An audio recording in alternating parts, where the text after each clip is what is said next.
Assalamualaikum warahmatullahi wabarakatuh dan salam sejahtera. Cikgu Zuhaili ucapkan kepada semua pelajar tingkatan 4. Diharapkan anda semua dalam keadaan baik-baik sahaja bersama keluarga tersayang. Untuk hari ini kita akan teruskan pembelajaran kita secara dalam talian. Kita akan fokuskan kepada tema 12 iaitu indahnya terapeutik. Untuk makluman anda semua, apa itu terapeutik? Terapeutik ialah satu bidang ataupun cabang perubatan yang berkaitan dengan rawatan penyakit. Untuk hari ini, kita akan mempelajari kemahiran menulis. Manakala standard kandungan kita ialah 3.5.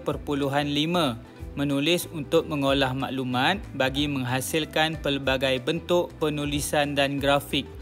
Manakala standard pembelajaran kita pula untuk hari ini ialah 3.5.2. Mengolah maklumat daripada pelbagai bahan dalam bentuk grafik yang sesuai dan menarik. Bagi PDPR pada hari ini, murid-murid dapat memahami teknik bacaan ACID. Yang kedua, murid-murid dapat mengolah maklumat daripada pelbagai bahan untuk dipersembahkan dalam bentuk grafik yang sesuai dan menarik. Pengajaran dan pembelajaran pada hari ini akan menggunakan bahan berikut, iaitu buku teks Bahasa Melayu tingkatan 4 halaman 164 dan 165. Apa itu teknik bacaan ACID? Teknik ini menggalakkan pembaca membaca teks secara aktif. Interaksi dan fokus pembaca dengan teks dikekalkan kerana pembaca perlu membuat pertimbangan terhadap bentuk dan maklumat yang dibaca. ACID ialah A. Agree, bersetuju. C. Confusing, mengelirukan. I. Interesting, menarik. D. Disagree, tidak bersetuju. Tidak semua yang dipaparkan dalam sesuatu sumber media dan teks bersifat sempurna. Bahkan banyak kandungan teks yang sangat subjektif dan perlu dibaca dengan peka. Teknik ini menggalakkan pembaca menimbang atau membuat keputusan sama ada suatu maklumat itu dipersetujui, tidak dipersetujui, menarik atau mengelirukan pembaca. Teknik bacaan ACID mempunyai langkah-langkah tertentu. ACID terdiri daripada dua bahagian. Pertama, ACID. Kedua, 3 tanda berasingan. Langkah pertama, semasa membaca, tanda diri anda sama ada anda, B bersetuju, K keliru, M menarik, T tidak bersetuju. Langkah kedua, tandakan B, K, M dan T di tepi halaman isi yang berkenaan. Langkah ketiga, berikan tanda bintang, bulat atau garisan atau kurungan.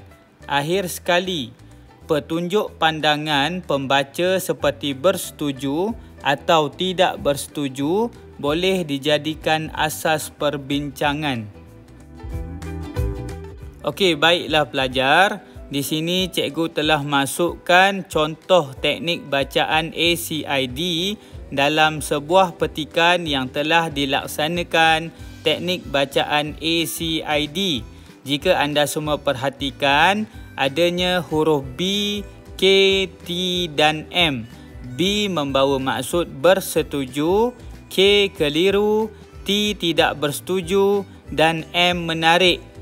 Cikgu juga telah menggariskan isi-isi untuk B, K, T dan M. Berikut merupakan contoh cara bagaimana untuk mengaplikasikan teknik bacaan ACID dalam sesebuah petikan. Okey, untuk aktiviti pertama, anda semua perlu membaca dan memahami kedua-dua bahan bacaan berikut. Yang kedua, Baca kedua-dua bahan bacaan tersebut dengan menggunakan teknik ACID. Berikut merupakan bahan bacaan pertama yang bertajuk Jari Jemari Ajaib. Seterusnya, bahan bacaan kedua iaitu konsep urutan Melayu tradisional.